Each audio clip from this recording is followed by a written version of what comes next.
গত বছর জুলাইয়ে তুমি কে আমি কে রাজাকার রাজাকার স্লোগানটা মনে আছে নিশ্চয়ই। কেমন কোটা বিরোধী আন্দোলনের আড়ালে যেমন ভাবেই হোক একটা নির্বাচিত সরকার ফেলে দেওয়ার মেটিকুলাস প্ল্যান ডিজাইন করা হয়েছিল বাংলাদেশের মাটিতে। মুক্তিযুদ্ধের স্লোগান তুমি কে আমি কে বাঙালি বাঙালি সুকৌশলে ব্যবহার করা হয়েছিল। ঠিক এক বছর পর জয় বাংলা বলা যখন বাংলাদেশের মাটিতে অপরাধ, ৩২ নম্বর ধানমন্ডি নিশ্চিহ্ন, গোপালগঞ্জকে চারদিক থেকে অবরুদ্ধ করে রাতের অন্ধকারে গোটা বিশ্বের থেকে আড়াল করে ভয়ঙ্কর ক্র্যাকডাউন চালানো হচ্ছে, তখন বাংলাদেশের মুক্ত হাওয়ায় একাত্তরের পরাজিত শক্তি আওয়াজ তুলেছে তুমি কে আমি কে জঙ্গি জঙ্গি।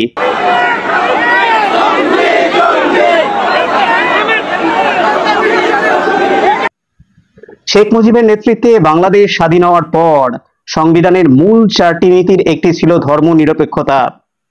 সেই আদর্শ ৩২-এর মতোই ধুলোয় মিশে গেছে।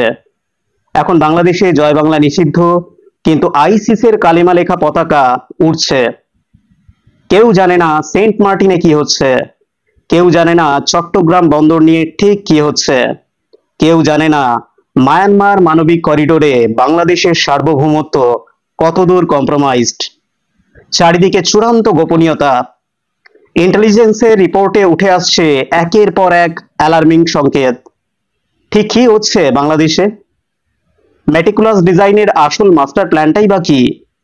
আজ সেটাই বলবো।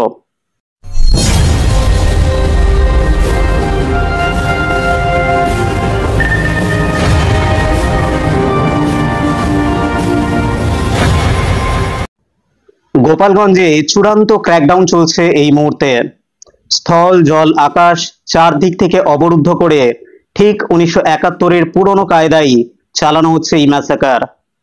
কারফিউ জারি রাখা হয়েছে। গত দুদিনে 3টি মামলায় 2600 জনকে আসামি করা হয়েছে এবং অন্তত 167 জনকে গ্রেফতার করেছে পুলিশ। গোটা অঞ্চল পুরুষশূন্য। অনেক পরিবারের দাবি, যাদের ধরা হয়েছে তাদের মধ্যে শিশু, স্কুল ছাত্র, শ্রমিক, রিক্সা চালক, জল সরবরাহকারী সহ সাধারণ মানুষ রয়েছেন যাদের কোনো রাজনৈতিক সম্পৃক্ততা নেই। এমনকি 16 বছরের কিশোর, ওষুধ কিনতে যাওয়া ছাত্র, পরীক্ষার সময় ঝালমুড়ি খেতে বের হওয়া স্কুল ছাত্র, কাজ সেরে ঘরে ফেরা শ্রমিক কিংবা চা খেতে বের হওয়া বৃদ্ধ পর্যন্ত আটক হয়েছেন। পুরুষ না পেলে বাড়ির মহিলাদের উপর অকথ্য অত্যাচার চালানো হচ্ছে। সব মিলিয়ে দমন পীড়নের চূড়ান্ত।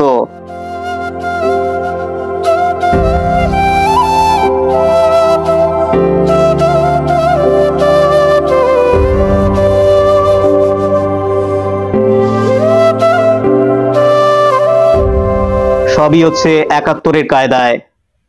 অন্যদিকে বাংলাদেশের ঢাকায় উঠেছে তুমি কে আমি কে জঙ্গি জঙ্গি স্লোগান।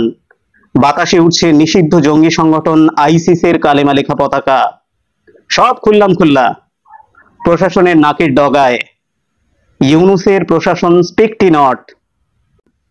আরো আশ্চর্যজনকভাবে গত এক বছর আগে যে মার্কিন প্রশাসন শেখ হাসিনার আমলে বাংলাদেশে গণতন্ত্র নেই বাংলাদেশে গণতন্ত্র নেই বলে চিৎকার করত, তারাও এখন নীরব।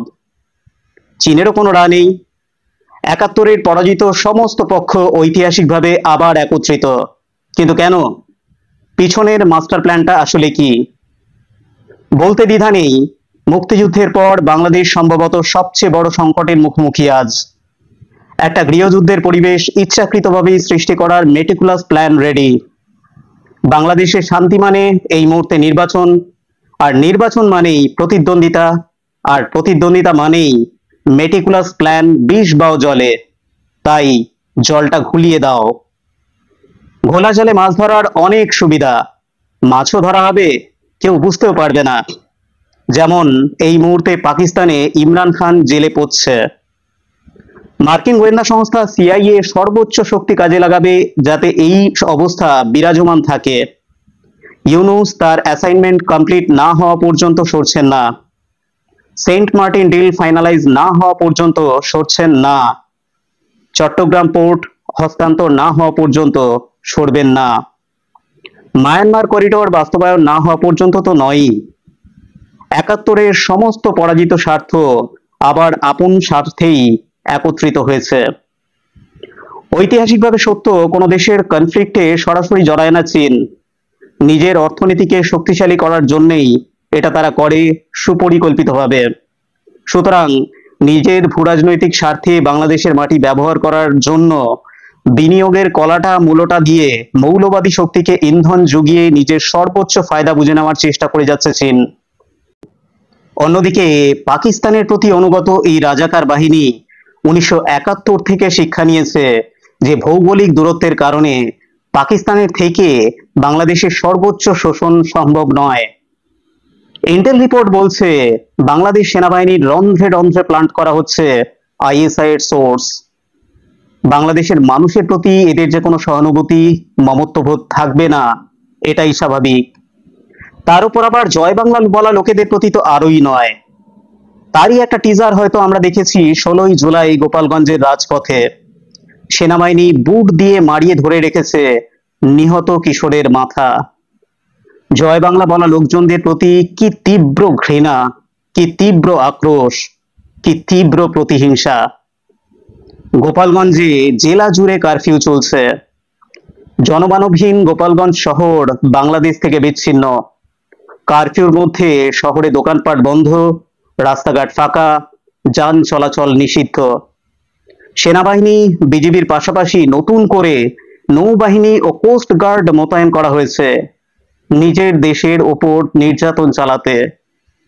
পরিবারগুলোর মধ্যে আতঙ্ক, অসহায়ত্ব ও ক্ষোভ দেখা দিয়েছে। অভিভাবকরা থানার সামনে ভিড় করলেও অধিকাংশই জানেন না কেন এবং কোন অপরাধে তাদের স্বজনকে ধরা হয়েছে। দায়ের করা মামলাগুলোতে অনেকেই অজ্ঞাত আসামি হিসেবে যুক্ত, যা ক্রমাগত জনমনে উদ্বেগ বাড়াচ্ছে।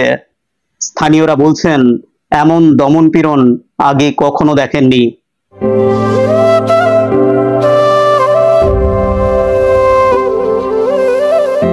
বাংলাদেশের স্বাধীনতার পর উত্থান পতন অনেক এসেছে, তাহলে এটাকে অভূতপূর্ব বলা হচ্ছে কেন? কারণ এর আগের কোনো উত্থান পতনে এরকম সরাসরি দেশের স্বাধীনতা বন্ধক রাখা হয়নি, সার্বভৌমত্ব বিপন্ন হয়নি, বাংলাদেশ থাকবে কিনা তা নিয়ে কোনো সংশয় তৈরি হয়নি।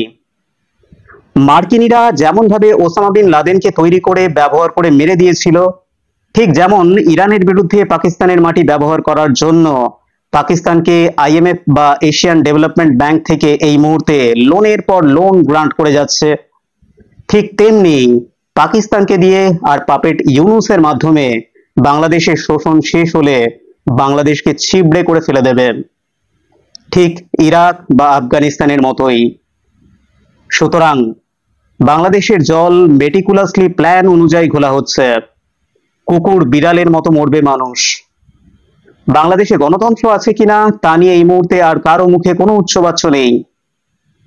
আমি আগের একটা পর্বে বলেছিলাম ফিদেল কাস্ট্রোর পরামর্শ অগ্রাহ্য করে শেখ মুজিব চূড়ান্ত ভুল করেছিলেন। ভুল করেছিলেন 71-এর রাজাকার জঙ্গিদের মাফ করে দিয়ে।